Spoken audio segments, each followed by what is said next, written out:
మత్తయి సువార్త 5వ అధ్యాయంలో ఉంటుంది. అది యేసుక్రీస్తుల వారు పలికినటువంటి ఆ మాట. మత్తయి సువార్త 5వ అధ్యాయము 13వ వచనంలో ఈ మాట మనం చూడగలుగుతాం. అక్కడ అంటున్నాడు, మీరు లోకమునకు ఉప్పై ఉన్నారు అన్నాడు. యేసుక్రీస్తుల వారు మనుషులను అంటున్నాడు, మీరు లోకమునకు ఉప్పై ఉన్నారు. అంటే ఉప్పుగా ఉన్నారా? ఉప్పు ఎలా ఉంటుందండి? ఉప్పు తెల్లగా ఉంటుంది కదా. వేమన ఏమన్నాడంటే, ఉప్పు కప్పూరంబు నొక్క పోలిక నుండు అని చదువుకున్నాం మనం కదా. ఉప్పు కప్పూరం ఒక్క తీరుగానే ఉంటుంది, కానీ చూడ చూడ రుచుల జాడ వేరు అన్నాడు. వాటి రుచులు వేరువేరుగా ఉంటాయి, కానీ చూడడానికి మాత్రం ఒకే రకంగా ఉంటుంది. అంటే వేమన గారు ఉప్పును కప్పూరంతో పోల్చాడు, కానీ యేసుక్రీస్తు ఉప్పును ఎవరితో పోలుస్తున్నాడు? మనుష్యులుగా మనతో. మీరు లోకమునకు ఉప్పై ఉన్నారు అన్నాడు.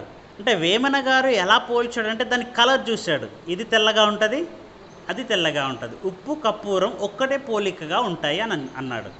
కానీ యేసుక్రీస్తుల వారు చెప్పేటిది ఇటువంటి అర్థంతో కూడినది కాదు. ఉప్పు తెల్లగానే ఉంటుంది, కానీ క్రైస్తవుడు మీరు లోకమునకు ఉప్పై ఉన్నారు అన్నాడు అని అంటే ఇందులోని భావాన్ని మనం ఆలోచన చేయాలి. ఉప్పులో ఉన్నటువంటి ముఖ్యంగా ప్రధానమైనటువంటి గుణాలు, ఒక 3 గుణాలు కలిగి ఉంటుంది ఉప్పు. మనం రోజు వాడే ఉప్పే. ఉప్పు అంటే అది ఏదో వేరే ఉప్పు ఏం కాదు. మనం రోజు వాడుకునే ఉప్పులోనే 3 గుణాలు కలిగి ఉంటుంది. అందులో మొదటిది రుచి. ఉప్పులో ఉన్నటువంటి మొదటి గుణం ఏంటి? రుచి గలదిగా ఉంటుంది. మనం కూర వంట వేసుకుంటాం కదండి, దాంట్లో చాలా వరకు వేసేటి అన్నీ వేస్తాం, మసాలాలు అవి ఇవి. కానీ కేవలం ఒక ఉప్పు మాత్రం వేయకపోతే అది తినగలుగుతామా? అదే నువ్వు మసాలా వేయకపోయినా తినగలుగుతాం, ఇంకా వేరే ఏమైనా వేయకపోయినా తినగలుగుతాం. కానీ ఉప్పు లేకపోతే మాత్రం అది తినడానికి పనిచేయదు, అసలు తినలేము దాన్ని. అంటే అన్నీ ఉన్నా కూడా అందులో ఉప్పు మాత్రం చాలా ఇంపార్టెంట్. ఏది ఉన్నా ఏది లేకపోయినా ఉప్పు మాత్రం కావాలి. ఎందుకంటే ఉప్పు రుచిని తీసుకొస్తుంది దానికి. మనం ఎంత కమ్మగా ఎంత బాగా చేసినా మనం అందులో ఉప్పు వేయలేదనుకో అందులో రుచి ఉండదు. అంటే ఉప్పు ద్వారా ఏమొస్తుంది? కూరలో రుచి అనేది వస్తుంది మనకు. అంటే ఉప్పులో ఉన్నటువంటి ప్రధానమైన గుణం ఏంటి అని అంటే అది రుచి కలది. అది ఎందులో ఏనైతే మనం వేస్తామో అది చాలా రుచిగా మారిపోతుంది. మరొక గుణం ఉందండి ఉప్పులో, నిలువ చేసేది. అప్పుడప్పుడు మనం ఎండాకాలంలో పప్పు కూరలు వండుకుంటే అందులో ఉప్పు తక్కువగా ఉంటే మధ్యాహ్నం వరకే చెడిపోతూ ఉంటుంది, అది నిలబడదు. ఎందుకంటే ఉప్పు దానికి తగినంతగా మనం వేస్తేనే అది ఎక్కువ టైం అది ఉండగలుగుతుంది, అంటే నిలువ చేయబడుతుంది. ఇప్పుడు ఊరగాయ కూడా పెట్టుకుంటారు కదండి, మామిడికాయ తొక్క పెట్టుకుంటారు కదా, అందులో ఉప్పు తక్కువ ఉందనుకో ఏమవుతుంది? అదంతా చెడిపోతూ ఉంటుంది. అంటే ఎక్కువ కాలం నిలవ చేయాలి అని అంటే అందులో ఏముండాలి? ఉప్పు ఉండాలి. అంటే రెండవ గుణం ఏది చూస్తున్నాం మనం ఉప్పులో? నిలువ చేసేదిగా మనం చూస్తూ ఉన్నాం. మరొక గుణం కూడా ఉందండి ఉప్పులో. అదే గుణమో తెలుసా? కుళ్ళునంతా కూడా శుభ్రపరిచే గుణం ఉంటుంది. అప్పుడప్పుడు ఆదివారం రోజు మనం ఏం తెచ్చుకుంటామండి? ఫిష్ తెచ్చుకుంటాం కదా, చేపలు తీసుకొచ్చినప్పుడు వాటిని బాగా కడుగుతాం.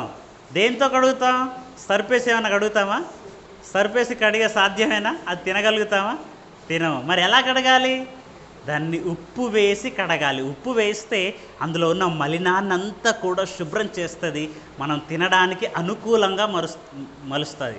అంటే ఉప్పులో మరొక గుణం, 3వ గుణం ఏంటి అని అంటే కుళ్ళునంతా కూడా శుభ్రపరిచేటటువంటి గుణం. ఇప్పుడు ఉప్పులో ఎన్ని లక్షణాలు ఉన్నాయి? 3 లక్షణాలు ఉన్నాయి. యేసుక్రీస్తు ఏమన్నాడు? మీరు లోకమునకు ఉప్పై ఉన్నారు. అంటే ఈ 3 లక్షణాలు కలిగినటువంటి వాడే క్రైస్తవుడు. అర్థమైందా? అదేంటండి మనం రుచి ఎలా కలిగి ఉండటం, మనం ఎలా నిల్వ చేయటం? ఉప్పులో మొదటి గుణం రుచి అన్నాం కదా, ఆ రుచి మనలో ఎలా ఉంటుంది, అసలు రుచి ఎలా వస్తుంది అనేది మనం ఆలోచన చేయగలిగితే యేసుక్రీస్తు చెప్పినటువంటి విషయం ఏది కూడా తప్పు కాదు, దానికి అర్థం లేకుండా పోదు. యేసుక్రీస్తు రుచి అన్నాడంటే అది ఖచ్చితంగా రుచి మనలో ఉండాలి. దావీదు గారు యెహోవాను ఎలా తెలుసుకున్నానన్నాడు? ఒకసారి కీర్తన 34వ కీర్తన చూడండి, దావీదు గారు చక్కగా అక్కడ చెప్తాడు. రుచి అనేది ఎలా తెలుసుకోవాలి, ఏంటి? మనం కూరను రుచి చేయాలి అని అంటే గంటెతో తీస్తాం, ఏళ్ళ మీద చేతులు వేసుకుంటాం, నాలుక మీద పెట్టేస్తాం. అప్పుడు దాని టేస్ట్ అనేది మనకు, దాని రుచి అనేది మనకు దొరుకుతుంది. అది ఎలా ఉంది అనేది మనకు తెలుస్తుంది. మరి రుచి ఇక్కడ దావీదు గారు ఏం చేశాడట, ఏం రుచి చూశాడట? 34వ అధ్యాయము కీర్తన 34, 8వ వచనాన్ని ఒకసారి మనం చూడగలిగితే చూడండి. 8వ వచనం, యెహోవా ఉత్తముడని రుచి చూచి తెలుసుకొనుడి అన్నాడు. ఎవరిని రుచి చూచి తెలుసుకోమంటున్నాడు? యెహోవా ఉత్తముడని రుచి చూడండి అన్నాడు. ఏంటండి దేవుణ్ణి ఎలా రుచి చూడటం? కూరను రుచి చూడటం అంటే మనకు బాగా తెలుసు, ఎలా రుచి చూడాలి కదా. ఇక్కడ ఎవరిని రుచి చూడమంటున్నాడు? మనం వంట చేసుకునే బిర్యానీ రుచి చూడండి అనట్లేదు, ఎందుకంటే అది ఎవరు చెప్పినా చెప్పకపోయినా వండుకునేది తినడానికి తినేస్తాం మనం. కానీ ఇక్కడ రుచి చూడవలసింది ఎవరినో తెలుసా? యెహోవాను. దేవుణ్ణి రుచి చూచి తెలుసుకోవాలా? అది ఎలా సాధ్యమండి? ఏమని రుచి చూడాలో తెలుసా? ఆయన ఉత్తముడని అన్నాడు. ఉత్తముడు అంటే దేవుడు ఉత్తముడా? ఉత్తముడు అంటే నిస్వార్థమైన మనిషి, నిస్వార్థమైన వాడు, నిర్దోషమైన వాడు, కల్మషము లేనివాడు, అన్ని సుగుణాలు కలిగిన వాడే ఉత్తముడు. ఇక్కడ యెహోవా ఉత్తముడని ఎలా తెలుసుకోవాలట? రుచి చూడాలట. రుచి, దేవుణ్ణి రుచి ఎలా అండి చూడటం? దేవుని ఎలా రుచి చూడాలి అసలు? ఆలోచన చేయాలి కదా. మరి దావీదు గారు చెప్పారు కదా, యెహోవా ఉత్తముడని రుచి చూచి తెలుసుకొనుడి అన్నాడు. మరి దావీదు గారు రుచి చూచాడేంటి అనే కదా ఆలోచన చేయాలి. ఇప్పుడు ఆయన ఒక మాట చెప్పాడు అని అంటే ఆయన రుచి చూసుంటాడా? చూసే ఉంటాడు. ఎలా రుచి చూచుంటాడు? నిజంగా దావీదు గారు తన కుటుంబంలో చిన్నవాడండి, లాస్ట్ వాడు. యెషై గారికి పుట్టినటువంటి కుమారులలో చివరివాడైనప్పుడు చిన్నవాడు కదండి, బాలుడుగా ఉన్నాడు. ఈ బాలుడుగా ఉన్నాడు. ఇప్పుడు ఎదిగిన వాళ్ళు, ఇశ్రాయేలు ఎదిగిన వాళ్ళంతా సైన్యంలో పనిచేయాలి. వేరే దేశాలు ఈ దేశాన్ని ఆక్రమించుకుని, ఇప్పటికీ కూడా అండి బార్డర్లో సైన్యం ఉంటుంది కానీ మిలిటరీ, అలాంటి సైన్యంలో పనిచేయాలి ఎదిగిన వాళ్ళు. అలాగే అన్నలందరూ కూడా సైన్యంలో పనిచేస్తున్నారు. ఇక చిన్నవాడు కదండి, బాలుడు, ఏమి చేయలేడు, సైన్యంలో వెళ్ళలేడు. కాబట్టి నువ్వు గొర్రెలను కాసుకురా అని వాళ్ళ నాన్న ఆ గొర్రెలను అప్పచెప్పాడు. ఆ గొర్రెలను అప్పచెప్పితే వాటిని నిజంగా ఎంత చక్కగా, ఎన్ని గొర్రెలు అయితే అప్పగించాడో తిరిగి అన్ని గొర్రెలు మళ్ళీ ఇంటికి తీసుకురావాలి. అడవిలో క్రూర జంతువులు ఉంటాయి, తోడేళ్ళు ఉంటాయి. వాటి నుండి నిజంగా చాలా చాకచక్యంగా దాన్ని విడిపించుకొని తీసుకొచ్చేవాడు. దాని నోటిలో నుంచి సింహాన్ని చంపేసి మరి దాని నోట్లో నుండి గొర్రెపిల్లను బ్రతికించినటువంటి రికార్డు ఉందండి దావీదు గారికి. అండ్ సింహం అంటేనే పోతే పోయింది ఒక గొర్రెపిల్ల, నేను ప్రాణాలతో బ్రతికాను అనుకుంటారు ఇప్పుడు ఈ రోజులలో అయితే. కానీ ఆ గొర్రెపిల్ల కోసం తన ప్రాణానికి తెగించి సింహాన్ని దౌడలు విరిచేసి గొర్రెపిల్లను బ్రతికిస్తారా ఎవరైనా? నిజంగా ఈ ధైర్యాన్ని దేవుడు చూశాడండి. ఆయనకు రాజ్యాన్ని అప్పగించిన, ఆయనకు అప్పగించినటువంటి పనిని చక్కగా చేస్తాడు అని దేవుడు చూసి ఆ గొర్రెలు కాచుకునేటటువంటి ఆ దావీదు గారిని తీసుకొచ్చి ఇశ్రాయేలు రాజ్యం సింహాసనం ఇచ్చేశాడు. ఎందుకంటే ఈయన చాలా చక్కగా పరిపాలించగలడు, ఈయనకు అప్పగించింది చాలా చక్కగా చేయగలడు. మనం కూడా రండి, ఏదైనా పని అప్పగిస్తే ఎన్ని కష్టాలు నష్టాలు ఎన్ని ఎదురైనా కూడా చక్కగా చేయటం నేర్చుకోవాలి. ముందు అప్పగించాడు కదా, అక్కడ ఏదో అడ్డు తగిలింది, లేదంటే ఏదో కష్టం వచ్చింది, సరే ఈ కష్టం వచ్చింది లేదంటే కుదరలేదని చెప్పేస్తాలే అప్పగించిన ఆయనతో అని అనుకోకూడదట మనం. అలా అనుకుంటే ఇప్పుడు అక్కడ దావీదు గారు తండ్రి గొర్రెలను అప్పగించాడు, సుమారుగా ఒక 100 గొర్రెలు అప్పగించాడు అనుకోండి. అందులో ఒకటి సింహం తినేస్తే దావీదు గారి తండ్రి ఏమైనా దావీదు గారిని తిట్టేవారా, కొట్టేవారా? పోతే పోయింది లేరా, ఇంకా మిగతా 99 అయితే ఉన్నాయి కదా, నువ్వు ప్రాణాలతో దక్కావు, నాకు ఇది సంతోషం అని అంటాడా? అనడా? ఏ తండ్రి అయినా కుమారుని విషయంలో అదే అంటాడు.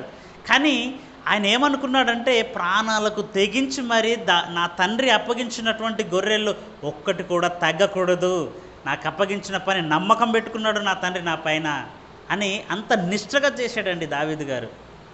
ఇదంతా దేవుడు చూస్తున్నాడు. ఇంకా ఆయన ఏం చేశాడో తెలుసా? ఆయన ఖాళీగా ఉన్నప్పుడు చక్కగా వాయిద్యాలు వాయించేవాడు, వాయిద్యాలు నేర్చుకున్నాడు. మంచిగా ఇంపైన గానాలు ఆయన వాయించేవాడు, పాటలు పాడేవాడు, కీర్తనలు పాడేవాడు. ఆయనలో ఉన్నటువంటి గుణాలు. అలాగే ఇంకొకటి ఆయనలో ఉన్నటువంటి ప్రత్యేకత ఏంటంటే, ఆయన గొర్రెలు కాసేవాడని ఒడిసెలను చాలా బాగా ఆయన వాడేవాడు. ఎందుకో తెలుసా? గొర్రెలు కాస్తున్నప్పుడు కాపరి ఎక్కడ ఉంటాడండి? వెనకాల ఉంటాడా, ముంగట ఉంటాడా? గొర్రెల కాపరి ముందే ఉంటాడు కదండి. ముందు నడుచుకుంటూ వెళ్ళిపోతే వెనకాల గొర్రెలన్నీ కూడా వస్తూ ఉంటాయి. ఇప్పుడు వెనకాల నుంచి ఏదైనా ఎలుగుబంటో లేదంటే ఒక తోడేలు వచ్చి గొర్రెపిల్లని అందుకున్నది అనుకోండి, ఇప్పుడు ముంగటున్నటువంటి వ్యక్తి వెనుకకు వెళ్ళేదాకా అది ఉంటుందా? అందుకుని వెళ్ళిపోతూ ఉంటుంది. అయితే ఈయన ఏం చేశాడంటే, ఈయన దగ్గర ఒడిసెలో ఉంటుంది, జేబులో రాళ్ళు ఉంటాయి. ఇప్పుడు వెనకాల వచ్చేటటువంటి ఆ తోడేళ్ళు కొట్టాలంటే ముంగటి నుంచి ఈయన పరిగెత్తికెళ్ళి కొట్టలేడు, దాన్ని విసిరి ఒక్కటిచ్చాడంటే అది అక్కడే చచ్చిపోతూ ఉంటుంది. అంటే తన మందను కాచుకోవడానికి ఆయన ఒడిసెలను చాలా బాగా వాడేవాడు. ఆయన మొత్తం సెక్యూరిటీ చేసేవాడు. ఆయన దూరం నుంచి తోడేలు వస్తుందనగానే మంద దగ్గరికి ముందున ఉండి వెనకకి విసిరేసరికి ఆ యొక్క జంతువు వెళ్ళిపోయేది, క్రూర జంతువు. ఇది చాలా ఉపయోగపడ్డది ఆయనకు. ఒకప్పుడు ఫిలిస్తీయుల నుండి ఇశ్రాయేలును కాపాడడానికి కూడా ఇదే ఒడిసెలను వాడాడు. గొల్యాతు మీదకి ఏం వాడాడండి? ఒడిసెలు. వాడు కత్తులు కట్టర్లు తీసుకొని చాలా బందోబస్తుగా వచ్చేసాడు. వాడు అంటున్నాడు, నేను కుక్క పిల్లలాగా అనిపిస్తున్నాను, ఒడిసెలు తీసుకొని వస్తున్నాను, నా మీదకి రాయిబట్టి కొడితే వెళ్ళిపోతాను అనుకున్నాను నేను అని హేళన చేసుకుంటూ వస్తున్నాడు. కానీ దేవుణ్ణి దూషించాడండి ఆ ఫిలిస్తీయుడు. దేవుణ్ణి దూషించేసరికి తట్టుకోలేకపోయాడు. ఈ సున్నతి లేని ఫిలిస్తీయుడు నా జీవము గల దేవుణ్ణి అనుటకు ఏ పాటి వాడు అని ఒడిసెలు తీసుకున్నాడు, రాళ్ళు తీసుకున్నాడు, వచ్చేసాడు. సౌలు గారేమో ఆయనకు యుద్ధ సామాగ్రి అంతా ధరింపజేస్తున్నాడు. ఇదంతా నేను మోయలేను, నేను పిల్లవాడిని, నాకు ఇదంతా అలవాటు లేదు, నా దగ్గర ఉన్నది ఒకే ఒకటి ఆయుధం, అదే ఒడిసెల. విసిరి సరిగ్గా వాడిని నదుటి కొట్టేసాడండి. నిజంగా వాడి కింద పడిపోగానే వాని కత్తులు తీసి వాడిని నరికేసి ఆ రోజు ఇశ్రాయేలుకు విజయాన్ని తీసుకొచ్చాడు. నిజంగా ఈ దావీదు గారు చూడండి, ఆయనలో ఉన్న ప్రత్యేకత చూడు. ఆయన దేవుడు సింహాసనం మీద కూర్చుండబెట్టిన తరువాత ఇలాంటి నిష్ట కలిగి ఉన్నాడా? అంతకు ముందే ఉన్నాడా? అంతకు ముందే. ఎందుకంటే ఆ సింహాసనం వచ్చిందే ఆయనలో ఉన్నటువంటి మంచి పట్టుదల ద్వారా. ఏ పట్టుదల లేని ఏ పనికి మాలిన వాడిని ఎవరిని పడితే వాడిని కూర్చోబెడతాడా దేవుడు? నువ్వు పని చేసేటటువంటి నీకు ఆ టాలెంట్ ఉంటే, ఆ నిపుణత కలిగిన వాడైతేనే ఆ పని దేవుడు అప్పగిస్తాడు. ఆయన రుచి చూచి తెలుసుకున్నాడట యెహోవా ఉత్తముడని. ఇంకా అదే కాదండి, దీవారాత్రము దేవుని ధర్మశాస్త్రమునందు ఆనందించుచు ఆయన దాన్ని ధ్యానించాడట. కీర్తన 1వ అధ్యాయంలోనే 2వ వచనంలో ఉంటుంది. యెహోవా ధర్మశాస్త్రం నందు ఆనందించుచు దీవారాత్రము దాన్ని ధ్యానించువాడు ధన్యుడు. అంటే దేవుణ్ణి రుచి చూడాలి అని అంటే ఏం చేయాలి? ధ్యానించాలి. దేవుని వాక్యాన్ని ధ్యానిస్తే రుచి అనేది మనకు వస్తుంది, అందులో రుచి అనేది తెలుస్తుంది. యెహోవా ఉత్తముడని రుచి చూచి ఎరిగి తిని అన్నాడు. నిజంగా యేసుక్రీస్తుల వారు తండ్రి యొద్ద నుండి వచ్చాడు కదండి, వచ్చాడు. ఆయన వచ్చిన తర్వాత ఆయన మాట్లాడిన మాటలు నిజంగా చాలా అద్భుతమైన మాటలండి. ఆయన మాటలు ఎలాంటి మాటలు అని అంటే, ఒక సందర్భాన్ని ఈరోజు మనం ఆలోచన చేద్దాం. ఆ సందర్భంలో ఆయన మాట్లాడినటువంటి మాటలకు బంట్రౌతులు సహితం ఆశ్చర్యపడిపోయారు. సందర్భం ఏంటి అని అంటే, ఆయన అనేకమైనటువంటి మంచి మంచి మాటలు ఈ యొక్క సమాజానికి తెలియజేస్తున్నాడు. ఆయన ఎక్కడి నుండి వచ్చాడు? యేసుక్రీస్తు పరలోకం నుండి వచ్చాడు కదా, తండ్రి యొద్ద నుండి వచ్చాడు కదా. ఆ తండ్రి యొద్ద నుండి వచ్చినటువంటి, తండ్రి యొద్ద నేర్చుకున్న ఆ మాటలను సమాజానికి తెలియజేస్తే చాలా ఆశ్చర్యపడిపోతూ ఉన్నారు. చాలా ఆశ్చర్యం కలుగుతుంది వారికి. అలా ఆశ్చర్యకరమైనటువంటి మాటలు చెబుతున్నప్పుడు అక్కడ ఉన్నటువంటి ప్రధాన యాజకులు, పెద్దలు యేసుక్రీస్తు మీద కుట్ర పన్నారు. ఏంటి ఇంత మంచి మాటలు చెబుతుంటే సమాజం అంతా ఆయన వెంటే వెళ్ళిపోతుంది కదా, మమ్మల్ని ఎవరు పట్టించుకోవటం లేదు కదా, యేసుక్రీస్తుకు చాలా పాపులారిటీ పెరిగిపోతుంది అని చెప్పేసి యేసుక్రీస్తు మీద కుట్ర పన్నుతారు. కుట్రతో ఏం చేస్తారంటే, యేసుక్రీస్తుల వారిని పట్టుకుని రమ్మని బంట్రౌతులను పంపిస్తారు. బంట్రౌతులు అంటే ఎవరు? మన భాషలో చెప్పాలంటే పోలీసులు కదండి, పోలీసు వారిని పంపిస్తారు. ఆయన ఏదో యేసుక్రీస్తురంట, ఆయన చాలా గొప్ప గొప్ప మాటలు చెప్తున్నాడంట, అందరూ ఆయన వెనక ఆయనను వెంబడిస్తున్నారు. 1000 మంది వెంబడించారు ఆయనను. ఆయన దగ్గరికి వచ్చిన వారిని ఎవ్వరిని కూడా కాదనలేదు. ఏ ఇబ్బందితోటి వచ్చినా వారికి సంపూర్ణ స్వస్థతను కలగజేసి పంపించాడు. ఆకలిస్తుందంటే అన్నం పెట్టాడు, అందరినీ కనికరించాడు, ప్రేమ చూపాడు. ఆయన ప్రేమకు ఎంతోమంది ఆకర్షితులైపోయి ఆయన వెంట వచ్చేసారు. అలా వస్తున్నప్పుడు కుట్ర పన్ని యేసుక్రీస్తును పట్టుకొని రమ్మని పంపించేస్తారు బంట్రౌతులను.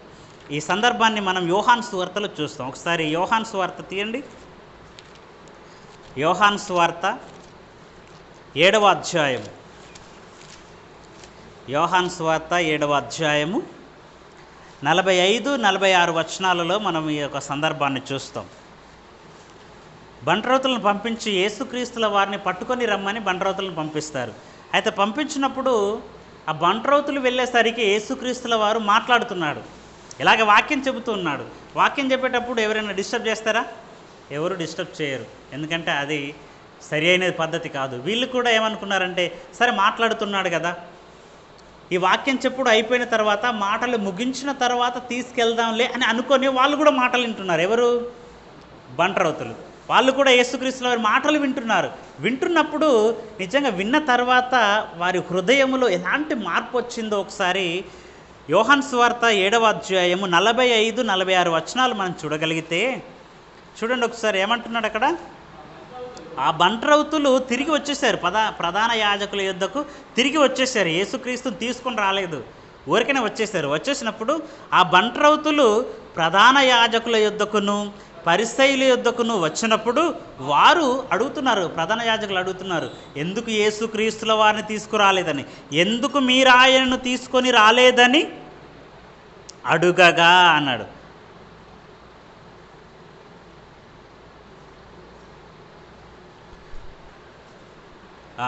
ఎందుకు మీరు ఆయనను తీసుకొని రాలేదని అడుగగా.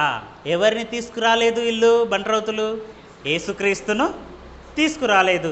ఎందుకు తీసుకురాలేదని ప్రధాన యాజకులు అడుగుతున్నారు. అడుగుతున్నప్పుడు అప్పుడప్పుడు పోలీసు వారి పని ఏంటండి? ఊర్లో ఎవరినైనా పిలుచుకొని రండి అని అంటే వాళ్ళు ఎలా ఉంటుందో వాళ్ళ పరిస్థితి?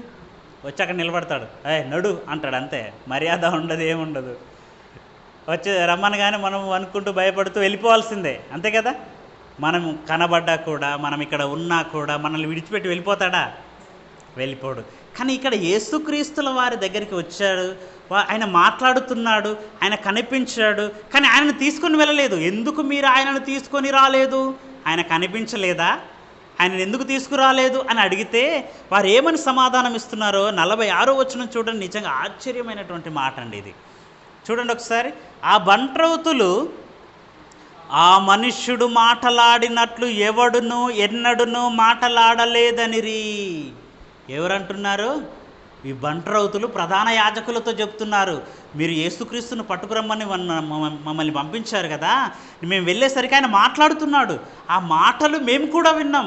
కాకపోతే ఆ మనుష్యుడు, ఆ యేసుక్రీస్తు మాట్లాడినట్టుగా ఎవడును ఎన్నడును మాట్లాడలేదు. అసలు అలాంటి మాటలు ఎవరూ చెప్పలేదయ్యా, అలాంటి మాటలు మేమెన్నడూ వినలేదయ్యా. అంత గొప్ప మాటలు మాట్లాడాడు, అంత మంచి మాటలు మాట్లాడాడు. నిజంగా ఎంత ఆశ్చర్యం అండి. యేసుక్రీస్తుల వారి మాటలు ఎంత రుచిగా ఉన్నాయో చూడండి ఒకసారి. బంట్రౌతులు, పోలీసు వారి హృదయాలే అసలు ముందే వారి హృదయాలు కొంచెం కఠినంగా ఉంటాయి. మనం ఎంత ప్రాధేయపడ్డా కూడా వాళ్ళు వదిలిపెట్టరు. అలాంటి కఠినమైన హృదయాలు కూడా కరిగిపోయి యేసుక్రీస్తుల వారిని పట్టుకెళ్లకుండా ఆయన విడిచిపెట్టి వెళ్ళిపోయారు. ఆయన యేసుక్రీస్తులాగా ఎన్నడూ ఎవరు మాట్లాడలేదని సాక్ష్యం ఇస్తున్నారు. అంటే ఎంత గొప్ప మాటలు మాట్లాడి ఉంటాడండి యేసుక్రీస్తు, ఎంత రుచికరమైన మాటలు మాట్లాడి ఉంటాడు. ఈరోజు మనుష్యుల్లో మనలో ఉందా రుచి? క్రైస్తవుడిలో ఉందా రుచికరమైన మాటలు మాట్లాడుతున్నాడా? యేసుక్రీస్తు నిజంగా ఆయన మాట్లాడితే కఠినులు అటువంటిది కూడా కరిగిపోయారట.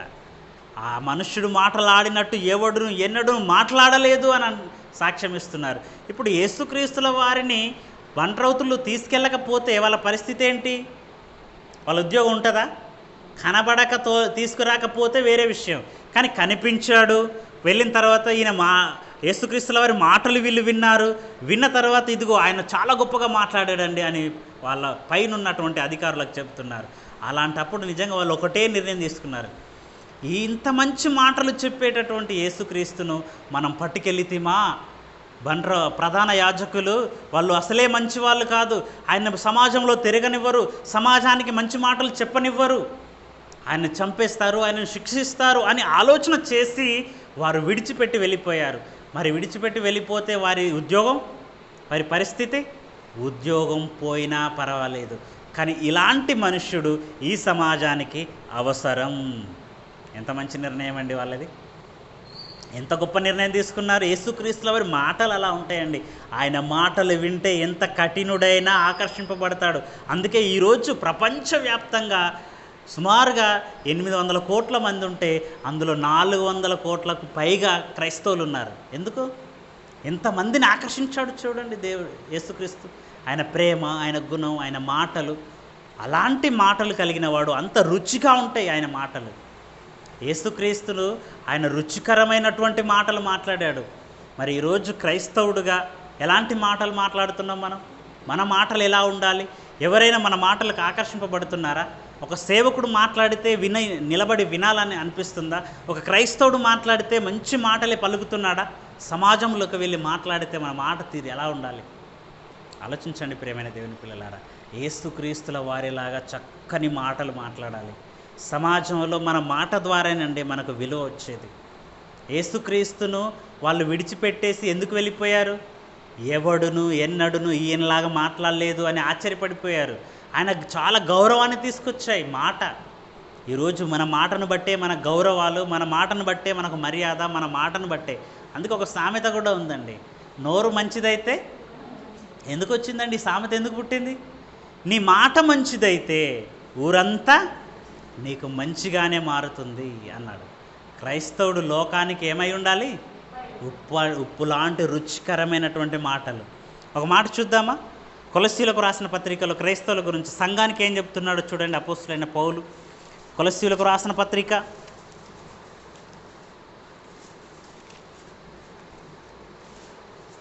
4వ అధ్యాయము 6వ వచనం చూడండి. కొలస్సీలకు రాసిన పత్రిక 4వ అధ్యాయము 6వ వచనం ఏమంటున్నాడు ఇక్కడ? ప్రతి మనుష్యునికి ఎలాగు ప్రత్యుత్తరం ఇయ్యవలెనో అది మీరు తెలుసుకొనుటకై మీ సంభాషణ ఉప్పు వేసినట్టు ఎల్లప్పుడూ రుచిగలదిగాను కృపాసహితముగాను ఉండనియుడి. ఎంత చక్కని మాట తెలియజేశాడండి. ప్రతి మనుషునికి ఎలాగో ప్రత్యుత్తరం ఇవ్వవలెనో అది మీరు తెలుసుకొనుటకై మీ సంభాషణ ఎలా ఉండాలో తెలుసా? ఉప్పు వేసినట్టు అన్నాడు. అప్పుడప్పుడు ఎవరైనా మనం మాట్లాడుతున్నప్పుడు ఎవరైనా వచ్చి ఒక మంచి మాట మాట్లాడారు అనుకోండి, దానికి మంచి షూట్ అయిన మాట మాట్లాడారు అనుకో, ఏమంటాం మనం? అబ్బా ఉప్పు వేసినట్టుంది ఈ మాట అంటాం. అంటే అంత రుచిగా ఉంది. మన మాట ఎలా ఉండాలట? రుచికరముగా ఉండాలి. నిజంగా మన మాటలు వింటూ ఉండిపోవాల్సిందే, అలా ఉండాలండి మన మాటలు. రుచిగా ఉండాలి, తీయగా ఉండద్దు మన మాటలు. తీయటి మాటలని ఎప్పుడు ఈ పదాన్ని ఎప్పుడు వాడతారండి? మంచి కొరకు ఎప్పుడు వాడరండి. ఇది అమ్మో తీయగా మాట్లాడుతుంది కానీ చేసేవన్నీ చేస్తుంది అంటారు. అంటే అక్కడ రుచిగా మాట్లాడుతుంది కానీ అనరు. ఎందుకు? రుచికరమైన మాట మేలు కొరకు మాట్లాడేది. కానీ తీయటి మాటలు, తీపిని ఎంత తింటారండి మీరు? ఉప్పు వేసిన పదార్థం తినే అంత తీపిని తినగలుగుతాం మనం? కొంచెం తింటాం, ఆ తిన్నంత చాలా బాగుంది అనిపిస్తుంది. కానీ తీయటి మాటలు మాట్లాడటం వల్ల మనకు ఉపయోగం ఏమీ లేదు. మనం అటు వెళ్ళగానే మన గురించి మళ్ళీ బ్యాడ్గా మాట్లాడిస్తూ ఉంటారు. తీయని మాటలు మాట్లాడమని బైబిల్ చెప్పట్లేదు. ఎలా ఉండాలట మన మాటలు? రుచిగలదిగా ఉండాలి. రుచికరమైన మాటలు మన మాటలుగా ఉండాలి. ప్రతి మనుష్యునికి ఎలా ప్రత్యుత్తరం ఇవ్వాలో అది మీరు తెలుసుకోవాలి అంటున్నాడు.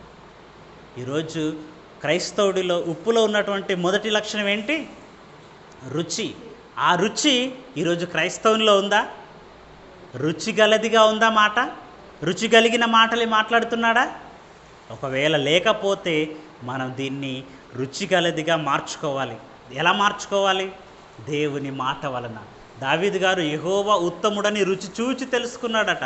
అలాంటి మాటలు మనం వింటూ ఈ పరిశుద్ధ గ్రంథాన్ని ధ్యానిస్తూ ప్రతి మనుషునికి ఎలాగ ప్రత్యుత్తరం ఇవ్వాలో అది మనము తెలుసుకోవాలి. ఒకరండి మొదటిది అయిపోయింది. రుచి, దాని గురించి మనం ఇప్పటిదాకా మాట్లాడుకున్నాం. రెండవది ఏంటి? నిలువ.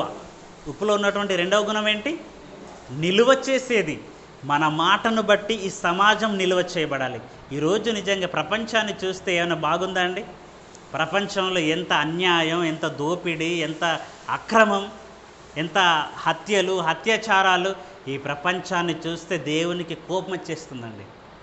ఒక్కసారిగా కోపం వచ్చి ఈ ప్రపంచాన్ని అంతా తీసేయాలనుకుంటున్నాడు. కానీ అలా తీసేయకుండా, నశింప చేయకుండా ఈరోజు కాపాడబడుతుంది. అంటే ఎందుకు కాపాడబడుతుంది? ఎందుకు ఇంకా నిలువ చేయబడుతుంది ఈ ప్రపంచం అంటే క్రైస్తవుడి ప్రార్థన వలన. నువ్వు ప్రార్థించాలి, ఇతరుల కొరకు ప్రార్థించాలి, వారి చెడు నడవడి కలిగిన వారి గురించి కూడా నువ్వు ప్రార్థించాలి. ఏమన్నా తెలుసా? వారి చెడు నడతను దిద్దుకునే భాగ్యం దయచేయి తండ్రి అని ప్రార్థించాలి. అంతేగాని ఆ చెడు తలంపులు కలిగిన వాడు, చెడు నడవడి కలిగిన వాడు తొందరగా పోవాలి అని ఎప్పుడు కూడా మనం ప్రార్థన చేయకూడదు, మన మనసులో కూడా అనుకోకూడదు. ఎందుకంటే దేవుని ఆలోచన ఏంటో తెలుసా? ఎవడును నశింపవలనని ఇచ్చయింపక దీర్ఘశాంతము కలిగి ఉన్నాడట. ఎవరు దీర్ఘశాంతంగా ఎవరు కలిగి ఉన్నారు? దేవునికే ఇష్టమైంది. ఈరోజు కాకపోతే రేపైనా మారుతాడు అని ఆయుష్ను, ఆరోగ్యాన్ని ఇస్తున్నాడు వాడికి. అలాంటిది దేవుని కష్టార్జితం, దేవుడు గాలిని వెలుగునిస్తే బ్రతుకుతున్నాడు, దేవుడు ఆయుష్ను ఇస్తే బ్రతుకుతున్నాడు. అలాంటిది అలాంటి వాడు బ్రతికితే మనకు నష్టం ఏంటి? వీలైతే మారడానికి మనం ప్రార్థించాలి. కుదిరితే మన నోటి ద్వారా మంచి మాటలు చెప్పాలి. ఎందుకు నాయన నువ్వు మద్యం తాగుతావు? ఎందుకు సిగరెట్ పీలుస్తావు? నీ ఆరోగ్యాన్ని ఎందుకు పాడు చేసుకుంటావు? నీ ఊపిరితిత్తులు ఖరాబ్ అయిపోతే, నీ ఆరోగ్యం చెడిపోతే, నీ పిల్లలు ఏమైపోతారు, నీ భార్య ఏమైపోద్ది, నీ ఇండ్లు వీధిన పడిపోద్ది కదా అని ఒక మంచి మాటలు చెప్పి మార్చే ప్రయత్నం మనం చేయాలి. వీడు బాగా సిగరెట్లు తాగుతున్నాడు, వీడి ఊపిరితిత్తులు తొందరగా పాడై చచ్చిపోవాలని అనుకోకూడదు ఎప్పుడు కూడా మనం. ఎందుకంటే సిగరెట్ తాగటం వల్ల, పొగ తాగటం వల్ల ఏం జరుగుతుంది? ఆరోగ్యం పాడైపోద్ది. వాస్తవం ఇది. మందు తాగటం వల్ల ఆరోగ్యం పాడైపోద్ది. కానీ మన మంచి మాటల ద్వారా ఆ చెడు వ్యసనాల నుండి వారిని మార్చడానికి మనం వారి కొరకు ప్రార్థించాలి. వీలైతే మంచి మాటలు వారికి చెప్పాలి. ఇలా నిలువ చేయాలి సమాజాన్ని. చేయగలుగుతున్నారు ఎవరైనా? చాలా మందిలో చూస్తుంటే అసలు క్రైస్తవులు సరిగ్గా లేరండి. మందిరానికి వచ్చి ఆదివారం రోజు భక్తుడిగా కనిపించే క్రైస్తవుడు కూడా ఈరోజు మందు మానేసేవాడిగా ఉన్నాడా? మందిరానికి వచ్చి కూడా మందు తాగేవాడు ఉన్నాడు. అంటే క్రైస్తవుడు లోకమునకు ఉప్పుగా ఉండాలి అని యేసుక్రీస్తు చెప్పాడు. కానీ ఉప్పులో ఉన్నటువంటి గుణగణాలు ఈరోజు క్రైస్తవునిలో కనిపించటం లేదండి. అందుకే బాధపడుతున్నాడు దేవుడు కూడా. బైబిల్ పట్టుకొని వచ్చావు, బైబిల్లో ఉన్న జ్ఞానాన్ని ఎరగక, తెలుసుకొనక నువ్వు కూడా లోకంలోనే ఉంటే దేవుడు బాధపడడా? బాధపడతాడండి. రెండవ గుణం నిలువ చేసేది. మూడవది ఏంటి? కుళ్ళును శుభ్రపరిచేది కదండి. ఉప్పులో ఉన్నటువంటి మూడవ గుణం ఏంటి? కుళ్ళును శుభ్రపరిచేది. కుళ్ళు అంటే పాపము. ఈ లోకంలో పాపం లేదా? ఉంది. పాపం చాలా ఉంది. కానీ ఆ పాపము ఉన్నటువంటి ఈ లోకములోకే ఒక పరిశుద్ధుడు వచ్చాడు. ఆయన యేసుక్రీస్తు. ఆ పరిశుద్ధుడు ఈ లోకానికి వచ్చి మంచి మంచి మాటలు చెప్పాడు. ఈ పాప పరిహారణ కొరకు, పాప ప్రక్షాళన కొరకు ఆయన రక్తాన్నే కార్చి ఆయన సిలువలో చనిపోయాడు. ఎందుకు చనిపోయాడు? ఈ పాపం చేసిన లోకాన్ని తీసేయాలనుకోలేదు, నశింప చేయాలనుకోలేదు. ఈ పాపము చేసినటువంటి ఈ మనిషిని పరిశుద్ధునిగా మార్చాలి. ఈ పాపం అనే కుళ్ళు, కుతంత్రాలన్నీ కూడా తీసివేసి ఒక పరిశుద్ధునిగా మార్చడానికి యేసుక్రీస్తు ఈ లోకానికి వచ్చాడు. అలాగే క్రైస్తవుడు కూడా ఏం చేయాలి? ఈరోజు పాపంలో ఎంతోమంది బ్రతుకుచున్నారు. అలాంటి పాపం అనే చీకటిలో, పాపం అనే ఆ కుళ్ళులో, ఆ మలినములో వాళ్ళు ఉన్నారు. ఆ యొక్క మలినాన్ని మనం కొంతవరకైనా, బ్రదర్ ఈ పాపంలో నువ్వు ఉండకూడదు, ఒక వ్యభిచారిగా నువ్వు ఎందుకుంటావు, ఒక త్రాగుబోతుగా ఎందుకుంటావు, వద్దు ఈ పాప జీవితాన్ని విడిచిపెట్టు అని ఒక మంచి మాటలు చెప్పి వారిని పరిశుద్ధులుగా, వారిని క్రీస్తులోనుకో మంచి నడవడి కలిగిన వారిగా మనం మార్చితే కుళ్ళునంతా శుభ్రపరిచినట్టే. ఉప్పులో ఉన్నటువంటి 3 గుణాలు ఎంత చక్కగా ఉన్నాయో చూడండి. యేసుక్రీస్తు ఎందుకు చెప్పాడు అనుకున్నారు?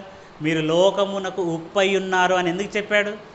ఇదిగో ఈ 3 గుణాలు మనిషిలో ఉండాలి, క్రైస్తవునిలో ఉండాలి.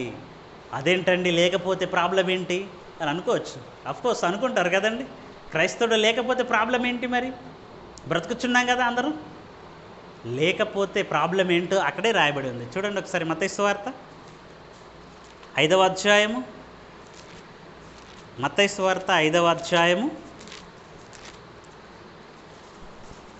13వ వచనాన్ని కంటిన్యూ చదువుదామా? మీరు లోకమునకు ఉప్పై ఉన్నారు.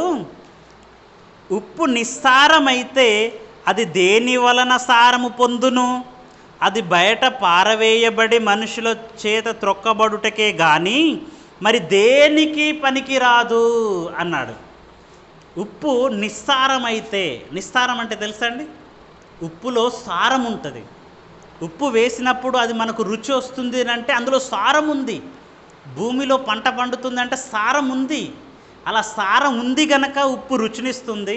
భూమిలో సారం ఉంది గనక అది పంటనిస్తుంది. ఉప్పు నోట్లో వేసుకున్నాం, మనకు ఉప్పుగా ఉంటుంది. ఎందుకు? అందులో సారం ఉంది గనక. సారము లేని దాన్ని మనం నోట్లో వేసుకున్నాం అనుకోండి, ఉప్పు వస్తుందా? రాదు. ఎందుకంటే అందులో సారం లేదు. ఆ ఉప్పుకు ఉండవలసినటువంటి ఆ రుచి అవి లేవు దాంట్లో. లేకపోతే మన ఇంట్లో ఉంచుకుంటామా? ఉప్పు ఎంత వేసినా వేయనట్టే ఉందనుకోండి కూరలో, అందులో సారమే లేదనుకోండి ఉప్పులో, ఒక బండరాయిని నోట్లో వేసుకుంటాం, ఏమైనా రుచి వస్తుందండి మనకి?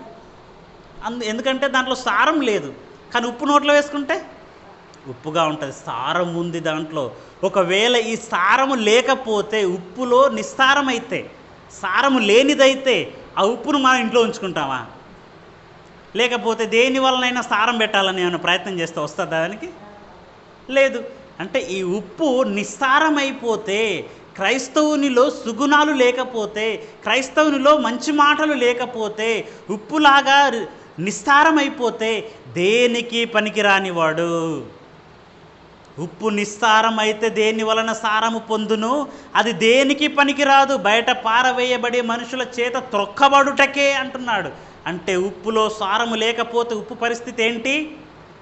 బయట పారవేయబడుతుందట, మనుషుల చేత త్రొక్కబడుతుందట.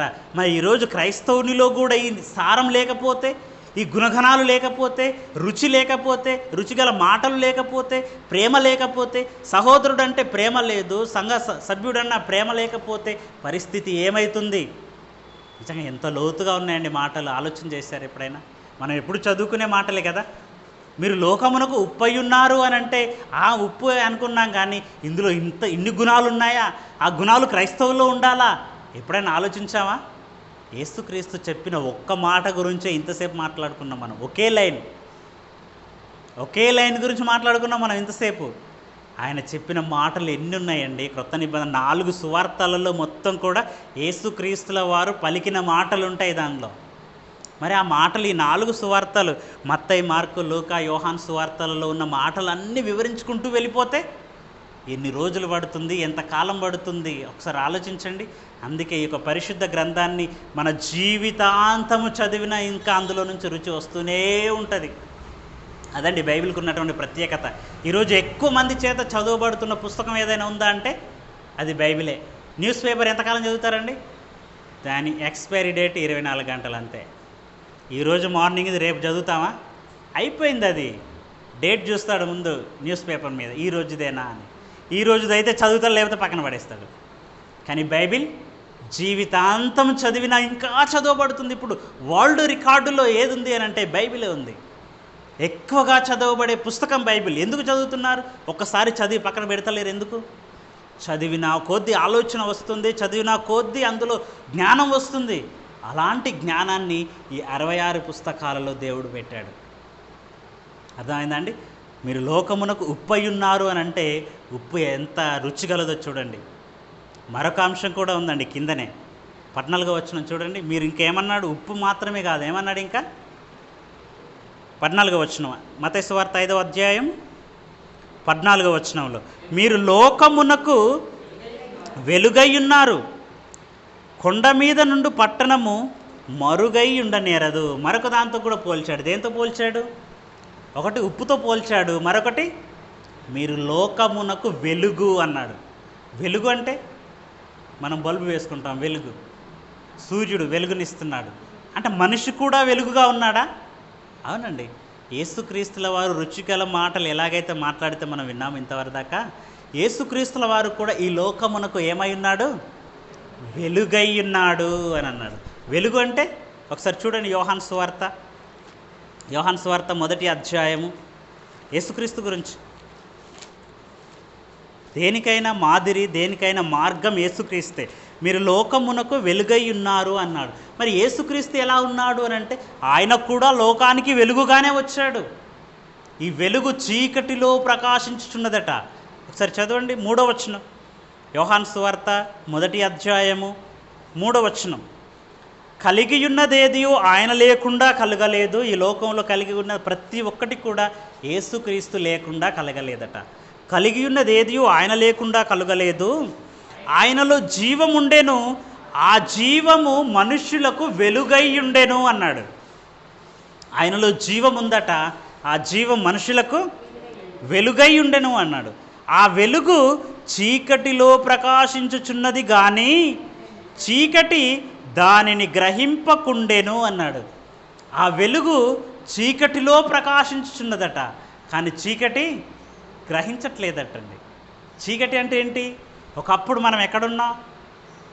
మన పాత జీవితం ఎలా ఉందండి? పేతురు రాసిన పత్రికలో అంటాడు, 1 పేతురు 2:9 ఉంటుంది. చూడండి ఈ మాట.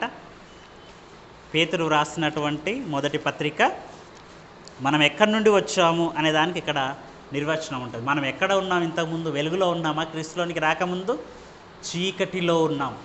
చీకటిలో ఉన్న మనలను ఆయన పిలిచాడట. చూడండి పేతురు రాసిన 1 పత్రిక 2వ అధ్యాయము 9వ వచనం ఏమంటున్నాడు ఇక్కడ? అయితే మీరు చీకటిలో నుండి ఆశ్చర్యకరమైన తన వెలుగులోనికి మిమ్మును పిలిచిన వాని గుణాతిశయములను అన్నాడు. ఎవరు ఎక్కడి నుండి పిలిచాడట మనల్ని? యేసుక్రీస్తు పిలిచాడు. ఎక్కడ ఉంటుండగా పిలిచాడు? చీకటిలో ఉంటుండగా ఆశ్చర్యకరమైనటువంటి తన వెలుగులోనికి పిలిచాడు అన్నాడు. ఆయనలో జీవం ఉంది, ఆ జీవం మనుషులకు వెలుగై ఉంది, ఆయన వెలుగై ఉన్నాడు. ఆ వెలుగులోనికి చీకటిలో ఉన్న మనలను పిలిచాడట. అంటే ఈ పాపం అనే చీకటిలో మనం ఉన్నప్పుడు ఆయన మనల్ని కనికరించి తన వెలుగులోనికి మనల్ని పిలిచాడు, మనల్ని వెలిగించాడు. మనలోకి వెలుగు వచ్చిందా? వెలుగంటే ఏంటండి? ఆయనలో జీవం ఉండెను, ఆ జీవము మనుషులకు వెలుగై ఉండని. ఈ వాక్యము మనల్ని వెలిగిస్తుంది.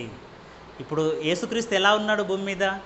ఒకప్పుడు శరీరధారిగా ఉన్నాడు, ఇప్పుడు ఆయనే వాక్యం. ఈ వాక్యమే యేసుక్రీస్తు. మనకు యోహాను సువార్త 1వ అధ్యాయంలో ఉంటుంది కదండి, ఆది యందు వాక్యం ఉండెను, వాక్యము దేవుని యొద్ద ఉండెను, వాక్యము ఆది యందు దేవుడై ఉండెను అని ఉంటుంది. అంటే ఈ వాక్యమే యేసుక్రీస్తు. ఇప్పుడు యేసుక్రీస్తు అనే ఆ వాక్యము మనలోనికి వచ్చింది కనుక మన పాపపు జీవితం నుండి మనం చీకటిలో నుండి వెలుగులోనికి మనం వచ్చాము. మీరు లోకమునకు వెలుగై ఉన్నారు అన్నాడు. యేసుక్రీస్తు ఒకప్పుడు వెలిగాడు, వెలిగించాడు. ఆయన వెలుగులోనికి అందరూ ఆకర్షింపబడ్డారు, అనేకులను ఆయన వెలిగించి వెళ్ళిపోయాడు. ఈరోజు మనము కూడా చీకటిలో నుండి వచ్చాం, మనం వెలిగింపబడ్డాము. మరి వెలిగింపబడిన మనము వెలుగుచున్నామా, ఆరిపోయామా? ఆలోచన చేయాలి కదా. మీరు లోకమునకు వెలుగై ఉన్నారు అని అంటే బాగానే ఉన్నామండి, మేము ఆస్తులు సంపాదించుకుంటాం, పని చేసుకుంటాం, ఆరోగ్యంగా ఉన్నాం, బాగానే ఉన్నాం. కానీ వెలుగుతున్నారా? అప్పుడప్పుడు ఎవరైనా గొప్పగా జీవించి మరణించారనుకోండి, ఏమంటారు? ఒక్క వెలుగు వెలిగి వెళ్ళిపోయాడండి అంటారు, గొప్పగా జీవించిన వారి గురించి. మరి మన వెలుగు, ఒకవేళ మనం వెలుగుతున్నామా, ఆరిపోతున్నామా? మత్తయి సువార్తలో ఒక మాట చూడండి, మనలో ఉన్న వెలుగు చీకటి అయితే ప్రమాదం అని చెప్తున్నాడు అక్కడ. 6వ అధ్యాయం మత్తయి సువార్త 13వ వచనం. మత్తయి సువార్త 6వ అధ్యాయము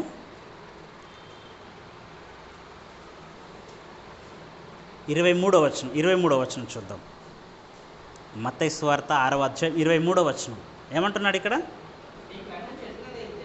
నీ కన్ను చెడినదైతే నీ దేహమంతయు చీకటిమయమయ్యుండును, నీలోనున్న వెలుగు చీకటి అయ్యుండిన ఎడల ఆ చీకటి ఎంతో గొప్పది అంటున్నాడు.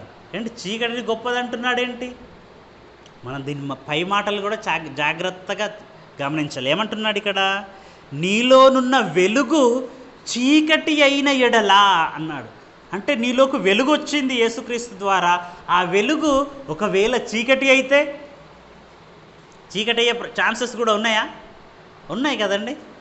నీలోనున్న వెలుగు చీకటి అయితే ఆ చీకటే గొప్పది అన్నాడు. చీకటి గొప్పది అంటారు ఎవరైనా? అనరు. కానీ ఇక్కడ ఒకప్పుడు వెలుగు ఉండి ఆ వెలుగును బయటకు తోసేసింది చూడు, అది గొప్పది అంటున్నాడు. ఎలా వెళ్ళిపోద్ది అసలు? మనుషుల నుండి వెలుగు వెళ్ళిపోతా, వాక్యం వెళ్ళిపోతుంది కదండి, వెళ్ళిపోద్ది. అప్పటి వరకు ప్రారంభంలోనండి చాలా చక్కగా వెలిగిపోతామండి మనం. ప్రారంభంలో క్రీస్తులోకి వచ్చినప్పుడు ఎలా ఉంటామండి? చాలా యాక్టివ్గా ఉంటాం. ప్రారంభంలో చాలా చక్కగా వస్తాం మందిరానికి, చాలా ప్రతి కార్యక్రమానికి అటెండ్ అవుతాం, చాలా బాగుంటుంది. కానీ కాలం గడిచే కొలది ఏం జరుగుతుంది? ప్రతి ఆదివారం వెళ్ళాలా, ఒక ఆదివారం మానేస్తే ఏ నష్టం ఏముంది అనిపిస్తుందండి, ఆటోమేటిక్గా అనిపిస్తుంది. ఆ తర్వాత ప్రతి వారం వెళ్ళాలా, నెలకోసారి వెళ్తే ఏమనిపిస్తుంది? తర్వాత సంవత్సరంకోసారి వచ్చే క్రైస్తవులు కూడా ఉన్నారండి. ప్రతి ఆదివారం రాకుండా నెలకోసారి అంటారు, నెలకోసారి బల్ల ఇచ్చే రోజు వెళ్ళిపోతే అయిపోయి అంతే అనుకుంటారు. ఈరోజు బల్ల కదండి వెళ్ళాలి, బల్ల లేని రోజు రావా? ఆ రోజు వాక్యం అవసరం లేదా? ఆ తర్వాత ఈరోజు స్పెషల్ ఏముందండి, బల్లనే కదా, పండగ క్రిస్మస్ వస్తే వస్తాను నేను, అంతే కదా. అలా మారిపోలేదా? ఈరోజు క్రిస్మస్ రోజే బయట కూడా టెంట్లు ఎందుకు వేస్తున్నారు? ఆదివారం రోజు వేయట్లేదు ఎందుకు? ఆదివారం రోజు రావట్లేదు, క్రిస్మస్ రోజు అందరూ వస్తారు, చాలామంది వస్తారు. ఎందుకు? ఈ ఒక్క రోజైనా వెళ్ళాలి మందిరానికి అనుకొని. అంటే పండగ క్రైస్తవులుగా చీకటి మనలోనున్నటువంటి వెలుగు వెళ్ళిపోయి చీకటి ప్రవేశిస్తే మనిషిలో వచ్చే మార్పులు ఇవి. వీటిని బట్టి మనం ఆలోచించాలి ఏంటంటే, వెలుగు వెళ్ళిపోయింది. అప్పుడప్పుడు వారం వచ్చేవాడు 2 వారాలకు ఒకసారి వస్తుండే అనుకోండి, కాస్త వెలుగు అటు పోతుంది, చీకటి ఇటు వస్తుంది అంతే. ఆ తర్వాత సంవత్సరంకి ఒకసారి వచ్చాడు అనుకోండి, వెలుగు కంప్లీట్గా వెళ్ళిపోయింది, చీకటి వచ్చేసింది, అంతేనండి. ఇదే మనకు గుర్తు. చీకటి వెళ్ళిపోతే వెలుగు వెళ్ళిపోతే చీకటి వచ్చేస్తుంది. ఆ తర్వాత పాట పాడతాడు, ఇక ఆరిపోయిన నా వెలుగు దీపము వెలిగించుము నీ ప్రేమతో. ఏంటయ్యా, ఒకసారి వెలిగించాను కదా, నువ్వు ఆర్పేసుకున్న దాన్ని మళ్ళీ ఏం చేయమంటున్నావు? మళ్ళీ వెలిగించమంటున్నావు. మళ్ళీ వెలిగిస్తాడు, మళ్ళీ ఆర్పేస్తావు, మళ్ళీ వెలిగిస్తాడు, మళ్ళీ ఆర్పేస్తావు. ఇదే పనా? అప్పుడప్పుడు మనం కూడా రండి, కరెంటు పోయినప్పుడు మనం దీపం వెలిగిస్తాం. ఇప్పుడు వెలిగించట్లేదు దీపం, ఎందుకంటే అందరికీ స్మార్ట్ ఫోన్లు వచ్చేసాయి కదా, పైనుంచి అలా లాగటం, టార్చ్ ఆన్ చేయటం. కానీ ఒకప్పుడు ఎలా ఉండేది? కరెంటు పోయిందంటే దీపం ఎక్కడుందో, అగ్గిపెట్టె ఎక్కడుందో వెతుకుతాం. ఆ వెతకటంలో అటు గుద్దుకొని, మన ఇల్లే అయినప్పటికీ కూడా ఆ దర్వాజా ఎక్కడుందో, అది ఎక్కడుందో అటు వెళ్తాం, ఆ గోడ గుద్దుకొని, ఈ గోడ గుద్దుకొని, ఎన్నో కష్టాల్లో మనం ఆ యొక్క దీపాన్ని వెలిగిస్తాం. వెలిగించిన తర్వాత మన బుడ్డోడు వచ్చేసి ఉఫ్ఫను ఊదేశాడు అనుకోండి, ఎలా ఉంటుందండి? ఒరే ఎంత కష్టపడి వెలిగించానురా నేను, ఎంత కష్టపడి వెలిగిస్తే నువ్వు ఆర్పేస్తావా? బాధపడతాం. వీలైతే ఒకటి ఇస్తాం కూడా వాడికి, ఊరుకుంటామా? ఒకటి ఇస్తాం వాడికి, ఏంట్రా నేను ఇంత కష్టపడి వెలిగిస్తే నువ్వు అంత తేలిగ్గా నువ్వు ఊదేశావు అని. మరి దేవుడు కూడా ఆయన కష్టపడి మనల్ని వెలిగించాడు, ఆయన రక్తం కార్చాడు సిలువలో. యేసుక్రీస్తు ఆయన రక్తం కార్చి, ఆయన ప్రాణ త్యాగం చేసి వాక్యం ద్వారా మనల్ని వెలిగిస్తే మనం ఏం చేసాం? దాని విలువను తెలుసుకోక ఆర్పేసుకున్నాం. ఇప్పుడు మళ్ళీ ఆర్పేసుకొని మనం ఏం పాట పాడుతున్నాం? ఆరిపోయిన నా వెలుగు దీపము వెలిగించుము నీ ప్రేమతో. ఇక ఆయన వెలిగించడం, నువ్వు ఆర్పేసుకోవటం, ఆయన వెలిగించడం ఏదైనా పద్ధతిగా ఉందా అండి? నిజంగా వాక్యం అంటే ఎలా ఉంటుంది చూడండి, ఎంత చక్కగా ఉంటుందండి. ఇంత గొప్ప వాక్యం అండి బైబిల్లో ఉంది, చాలా గొప్పగా ఉంటుంది. ఇంకా మనం చదువుతుంటే, మనం ప్రతినిత్యం ధ్యానిస్తుంటే ఎన్నో గొప్ప సంగతులు పరిశుద్ధ గ్రంథంలో ఉన్నాయి. ఈరోజు ఎక్కడ చెప్పబడుతున్నాయి చూడండి, ఈ మాటలు ఉన్నాయా? సమాజంలో ఉన్నాయి ఈ మాటలు. ఇలాంటి మాటలు బయట చెప్పగలుగుతున్నారా? వస్తున్నారు, వారి కాలాన్ని, వారి సమయాన్ని వృధా చేసుకొని వెళ్ళిపోతున్నారు. అలా పైనే సేవ చేస్తే, పైనే కాలం గడిపితే పరలోకం వస్తుందా? అన్నీ ఆరిపోయిన దివిటీలను ముందట పెట్టుకొని ఏం చేస్తావు? వాటిని వెలిగించాలి కదా మనం. ఆ వెలిగించిన దీపాలతో వెలుగు ఈ లోకంలో, మరి ఈ లోకంలో ఉన్న వాళ్ళంతా ఆ వెలుగును చూసి ఆకర్షింపబడాలి కదా. నీవే చీకటిలోనికి వెళ్ళిపోతే, నీ జీవితంలోని అంధకారం అలుముకుంటే ఎవరయ్యా నీ దగ్గరికి వచ్చేది? ఎవరయ్యా క్రీస్తు దగ్గరికి వచ్చేది? జీవవాక్యాన్ని చేత పట్టుకొని లోకమందు జ్యోతుల వలె కనబడాలి అంటున్నాడు యేసుక్రీస్తు. అలా జ్యోతుల వలె కనిపిస్తున్నారా? కనిపించట్లేదండి. ఆరిపోయిన జ్యోతి. ఆరిపోయిన జ్యోతి కిందకి ఎవరు వస్తారండి? వెలుగుంటే కదా వచ్చేది. ఇది ఇంకా యేసుక్రీస్తు ఏమంటున్నాడో చూడండి, మత్తయి సువార్త 5వ అధ్యాయం 15వ వచనం చూడండి. మత్తయి సువార్త 5వ అధ్యాయం 15వ వచనం, మనుషులు దీపము వెలిగించి కొంచెము కింద పెట్టరు కానీ అది ఇంట నుండి వారందరికీ వెలిగించుటకై దీపస్తంభము మీదనే పెట్టుదురు అన్నాడు. మనుషులు దీపాన్ని వెలిగించి ఎక్కడ పెడతారట? ఎత్తైన ప్రాంతంలో పెడతారు. ఎందుకు? అందరికీ వెలుగునివ్వాలి. అందరికీ వెలిగిస్తే ఆ వెలుగులో ఉంటారు కుటుంబం అంతా. కానీ ఈరోజు క్రైస్తవుని వెలిగించి ఏం చేస్తుంది సంఘం? వాడిని పక్కన పెట్టేస్తుంది. ఎందుకు? ఆ వెలుగులోనికి ఎవరు రావద్దు, ఆ వెలుగుకి ఎవరు ఆకర్షింపబడద్దు, పక్కన పెట్టేసేయాలి. ఆ చేయటం వల్ల ఏమైనా ఉపయోగం ఉందా? లేదండి. మంచం కింద కొంచెం కింద పెట్టడం కాదు, దాన్ని ఎత్తైన ప్రాంతంలో పెట్టాలి, అందరికీ వెలుగునివ్వాలి దీపం. అలా ఉండాలట. ఇంకేమంటున్నాడు 16వ వచనంలో, మనుష్యులు మీ సత్క్రియలను చూచి పరలోకమందున్న నీ తండ్రిని మహిమపరుచునట్లు వారి ఎదుట మీ వెలుగు ప్రకాశింపనీయుడి. మన వెలుగు ఎలా ఉండాలట? ఆరిపోయిన దీపంలా ఉండకూడదట. ప్రకాశింపాలి, నిత్యము ప్రకాశింపాలి. వాక్యం అనే ఒక దివిటీని మనం వెలిగించుకున్న తర్వాత ఇది ఆరిపోవటానికి వీల్లేదు. దినదినము వాక్యం వింటూనే ఉండాలి, మనం వెలుగుతూనే ఉండాలి. మన వెలుగుకు ఇతరులు చూసేట దేవుణ్ణి మహిమపరచాలట. మన ప్రవర్తనను చూసి మన వెలుగుకు ఆకర్షింపబడి నిజంగా క్రైస్తవులంటే ఇలా ఉండాలి, క్రైస్తవులంటే ఇలా బ్రతకాలి అని మనల్ని చూసి పరలోకమందున్న దేవుణ్ణి ఇతరులు మహిమపరచాలట. ఇలాంటి గొప్ప గుణం నిజంగా క్రైస్తవులు ఎంతమందికి ఉందండి? వాడు క్రైస్తవుడా, వాడికంటే మేమే మేలు అనేటట్టుగా లేదా ఈరోజు క్రైస్తవుని పరిస్థితి? క్రైస్తవుడు లోకానికి ఉప్పుగా ఉన్నాడా? లోకానికి వెలుగుగా ఉన్నాడా? వెలుగుగా ఉండవలసిన వాడు, ఉప్పుగా ఉండవలసిన వాడు రుచిపచి లేక, వెలుగుగా ఉండవలసిన వాడు వెలుగక చీకటిలో ఉండిపోతే దేవుడు బాధపడతలేడా? దేవుని బాధ ఎవరికి అర్థమైంది ఈరోజు? ఒక సేవకుడికి అర్థమైందా? ఒక విశ్వాసికి అర్థమైందా? ఎవరికి అర్థమైందండి? అర్థం కాకే ఈరోజు సమాజం అంతా అలాగే ఉండిపోయిందండి. అందుకే ఈరోజు అర్థమైంది కనుకనే వెలిగించాలనే ప్రయత్నంతో ఈరోజు ఇలాంటి నిర్ణయం తీసుకున్నాను నేను. వెలిగించాలి కొందరినైనా. మన జీవితకాలం సగం అయిపోయింది కదండి. అతిగా బతికితే కదా 80 సంవత్సరాలు, ఎప్పుడు పోతామో తెలియదు. ఇప్పటికీ 40 క్రాస్ అయినాయి, 50 క్రాస్ అయినాయి, అయిపోయినాయి మన జీవితం. ఇంకా ఎంతకాలం ఉంది మన జీవితంలో? ఇంకా మనం ఆ బోధలోనే ఉంటే, ఇంకా ఆ ఆరిపోయిన దివిటీగానే ఉంటే, అలాగే మన ఆత్మ చనిపోతే, మనం ఈ దేహాన్ని విడిచి వెళ్ళిపోతే, మన కాలం ముగించబడితే పరిస్థితి ఏంటి? కన్ను మూసిన వెంటనే ఎక్కడ కన్ను తెరుస్తావు?